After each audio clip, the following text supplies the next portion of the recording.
burn. We burn. We burn. We burn. We burn. We burn. We burn. We burn. We burn. We burn.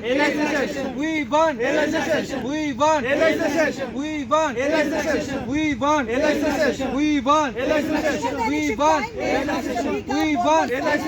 burn. We burn. We burn. जितना से आप जानते हैं 8 साल के बाद पोस्ट जो है एडवर्टाइज हुई है, इसमें इन युवाओं का क्या कसूर है जो पिछले 8 साल से इंतजार कर रहे थे कब पोस्टें निकले और हम अपनी भागीदारी ले सकें। उसी के चलते हम जो पोस्टें निकली हैं, जिन बच्चे जो युवा ओवरेज हो चुके हैं उन्हें किस तरह से इसमें भागीदारी मिलेगी, इसीलिए लगातार ये प्रदर्शन कर रहे हैं प्रशासन और सरकार की तरफ से कम इन लोगों को एज रिलैक्सेशन देनी चाहिए। अगर बात करें कैटेगरीज को मिलती है तो इन युवाओं का क्या कसूर? अगर 8 साल से पोस्ट एडवर्टाइज नहीं हुई, चाहे अगर बात करें एसआई की, बात करें हम कांस्टेबल्स की, तो इसमें इन युवाओं का क्या दोष? ये भरपाई क्यों करें? चलिए इस समय सतवीर सिंह जी मनाज जो हर बार युवाओं की बुलंद आवाज बनते हैं, आज भी ये यहाँ पर इनको लेकर खड़े इतनी गर्मी में, इतनी उमस में। सतवीर जी, अगर 8 साल से पोस्टें एडवर्टाइज नहीं हुई हैं तो इनमें इन युवाओं का क्या कसूर जो ओवरेज हो चुके हैं? अगर एक्स सर्विसमैन को मिलती है सेक्शन, जो कैटेगरीज वालों को मिलती है, तो इन्हें भी तो मिलनी चाहिए ना। बिल्कुल, आपकी बात बिल्कुल सही है, दुरुस्त है। और आपने बड़ी सही बात कही कि 8 साल से मैं भी हर इंटरव्यू में ये कहता हूँ, इनका कोई कसूर है तो सरकार के नुमाइंदे प्रेस कॉन्फ्रेंस करके बता दे कि बच्चों का कसूर है। सरकार को पता है खामियां उसकी हैं। और मेरे ख्याल से एलजी साहब तो बहुत बड़ा इनका पॉलिटिकल एक्सपीरियंस है, इन्होंने भांति की दुनिया देखी है। तो क्या मैं एलजी साहब से कहना चाहता हूँ, यहाँ की एडमिनिस्ट्रेशन आप तक सच्चाई नहीं पहुँचाती कि रियलिटी में बच्चों को चाहिए क्या? जो अफसरान आपके पास आते हैं वो क्या फैसला थोप देते हैं सीधा बच्चों के? मतलब कि हर बाहर की सरकारें, देखिए अभी आरपीएफ की शायद ये भर्ती की बात कर रहे थे, उसमें रिलैक्सेशन दी गई है, तो वहाँ पे कोई प्रोटेस्ट वगैरह हुए थे तो उन्होंने खुद दे दी। तो कहने का मतलब है ना कि जिन्होंने देनी होती है वो दे देते हैं, लेकिन फिर भी हर बार जम्मू के युवाओं को सड़कों पे शायद ये देखना पसंद करते हैं कि ये पढ़े नहीं, टाइम की वेस्टेज हो, पढ़ाई ना करे, सड़कों पे उतरे। और सड़कों पे उतरना इनका लाजमी हो जाता है जब इनको एज रिलैक्सेशन नहीं मिलती। और आपने देखा होगा कितने ही लीडर्स ने आज तक बयान दिए, 3-4 दिन से ये मसला पूरे जम्मू कश्मीर में फैला हुआ है। आपने कितने पॉलिटिकल लीडर्स को देखा जिन्होंने इनके फेवर में बात की। लेकिन आप बात याद रखिएगा, जब इलेक्शन होती है ना तो सबसे आगे यही युवा डंडा और झंडा लेके खड़े होते हैं, यही आगे आगे नारे लगाते हैं, यही उनको जिंदाबाद करते हैं। लेकिन आज ये बच्चे कहाँ पे हैं? इनकी बात करनी है, कोई पॉलिटिकल लीडर इनकी बात नहीं कर रहा। अभी ये तादाद में बच्चे थोड़े कम हो गए क्योंकि कुछ बच्चे हमारे में से, देखिए यहाँ पे कोई राजनीति नहीं हो रही, हर बंदे का कुछ था कि हमारे उनसे बात करेंगे, हम उनसे, वो बच्चे चले गए। हमने कहा आप बात करिए, कोई यहाँ पे राजनीति नहीं, आप जिससे चाहते हैं बात करिए। और आपकी बात इन मीडिया के माध्यम से सब तक पहुँच चुकी है। आप मीडिया वालों का सबसे ज़्यादा शुक्रिया अदा करूँगा क्योंकि आप ही एक हमारे पास आस हो। अगर आप ना हो तो मेरे ख्याल से ये सरकार अपनी ही तरीके से सरकार चलाएगी, अपने नोटिस डालती जाएगी, युवाओं की सुनेगी नहीं। हम बहुत बहुत शुक्रगुजार हैं अपने जम्मू कश्मीर का जितना भी मीडिया है जिन्होंने हमारी इस आवाज़ को बुलंद किया और हर एक अफसरान तक पहुंचाया। बच्चे गए हैं, मैंने कहा आप उनसे भी बात करके आइए, वो बात करने के हैं। अब शाम तक क्या उनको डिसीजन मिलता है, लेकिन हमारी सिर्फ ये आवाज़ है कि सबको 35 साल तक एज रिलैक्सेशन मिलनी चाहिए। अगर 8-8 साल बच्चे लटके हैं, बच्चे ओवर एज हुए हैं, तो कसूर सरकार का है क्योंकि टाइम टू टाइम यहाँ पे कुछ नहीं हुआ। कोविड भी आया, 370 भी टूटी, उसके बाद दूध की नदियाँ बहनी थी, वो पिछले 21 में बही हैं दूध की नदियाँ।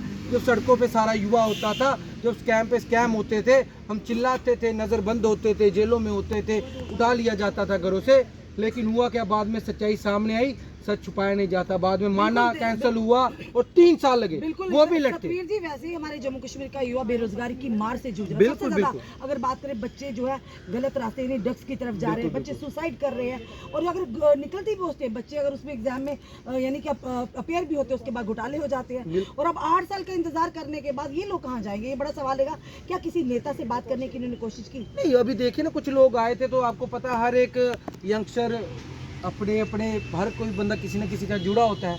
तो जो भी जुड़े हुए थे वो भी निकल चुके हैं, वो अपने अपने लीडरों के पास चले गए हैं। हमने कहा बात करिए, हमें कोई पॉलिटिक्स का नहीं, हमें आपको एज रिलैक्सेशन मिलनी चाहिए। जम्मू कश्मीर के युवाओं को फॉर ग्रांटेड लेते हैं, सीरियसली? यस, फॉर ग्रांटेड लेते हैं। जब चुनाव होंगे तो वोट मांगने भी इनके पास ही आना है। तो मैं इनको सिर्फ एक ही चीज़ कहना चाहता हूँ, देखिए आपके साथ क्या हो रहा है। अब आने वाले वक्त में चुनाव भी आएंगे तो आपने देखना है, हम पार्टी की बात है, आपने देखना कौन आपके लिए लड़ा, कौन आपके लिए बोला, किसने आपकी बात की, उसको मौका दीजिए। आपके लिए कोई बात भी नहीं कर सकता।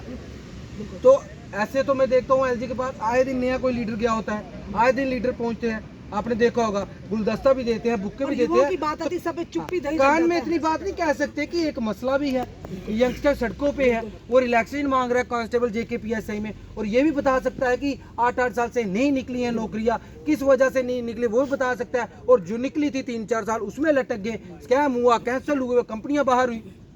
सब कुछ सरकार का ही किया कराया, सरकार से ही गलतियां हुई हैं, तो इन पे क्यों थोपी जाती है, इनको क्यों थोपी जाती हैं। और ये क्या कर रहे हैं कि जो बच्चा, मैं धूप में देखता हूँ, आपने उमस की बात की, गर्मी की बात की, इस गर्मी में हम तो सिर्फ बोल रहे हैं, लेकिन कुछ बच्चे ऐसे हैं जो पार्कों में बड़े बड़े दिन दोपहर को दौड़ रहे हैं कि मैं कांस्टेबल की भर्ती आएगी वो देखूंगा, एसआई की भर्ती आएगी वो देखूंगा, लेकिन उसको क्या पता है कि उसके 13 दिन ऊपर हो गए या 14 दिन, कोई 2 महीने, कोई साल, कोई 2 साल, उनकी तो आज टूट गई ना। तो रश्मि जी एक बात बताइए, नौकरी एक अलग चीज होती है, मौका एक अलग चीज होती है। हम मौका मांग रहे हैं, सरकार क्यों घबरा गई? मौका मांग रहे हैं, फिटनेस होगी, रिटर्न क्लियर होगा, सब कुछ क्लियर होगा तो इनको नौकरी मिलेगी ना। मतलब कि हम नौकरी की डिमांड नहीं कर रहे हैं, हम मौके की डिमांड कर रहे हैं, लेकिन उसके लिए भी इकट्ठा होना पड़ रहा है। उसके लिए कोई डोडा, भद्रवाह, किश्तवाड़, जम्मू, सांबा, कठुआ से बच्चे आ रहे हैं। ये चाहते क्या है? क्यों प्रताड़ित कर रहे हैं? हमें प्रताड़ित ना करें। 35 साल तक कांस्टेबल हो, जेकेपीएसआई हो, सबको एज रिलैक्सेशन मिलनी चाहिए। कसूर सारा सरकार का है। 8 साल से कांस्टेबल नहीं, 4 साल में भर्ती हुई जेकेपीएसआई की, कसूर किसका? हमारा नहीं है तो बता दिया जाए। क्या कहेंगे, कितना जरूरी है आपको रिलैक्सेशन मिलना? हम एज रिलैक्सेशन उतना ही ज़रूरी है जितना हम लोगों को इस टाइम पे सर्वाइव करना ज़रूरी है। तो अगर हम बात करें कि एज रिलैक्सेशन की, अभी जैसे अगर हम लोग पिछले 2021 वाले जेकेपीएसआई की बात करें तो उसमें मेरा भी एग्ज़ाम जो था वो क्लियर था। मैं सिर्फ रनिंग में कुछ सेकंड से रहा हूँ, मतलब एक पर्सनल प्रॉब्लम बन गई थी कि मेरा एक्सीडेंट हो गया था, या ये भी है। इनका भी इन्होंने तो 5.5 में रनिंग क्वालिफाई करी थी, तो मेरिट आउट हो गए। तो हम लोग ये चाहते हैं कि एटलीस्ट हम लोगों को जेकेपीएसआई में, और हम लोगों ने सिर्फ एक ही बार जो है जेकेपीएसआई का फॉर्म लगाने के लिए एलिजिबल हो पाए हैं। उसके बाद हम लोग अभी ओवर एज हो गए हैं। मैं हार्डली अभी 28 साल और कुछ महीने ऊपर हूँ, और ये 29 के हैं। और जब हमने फॉर्म जेकेपीएसआई का लगाया था उस टाइम पे हम लोग 25 या 26 साल के थे।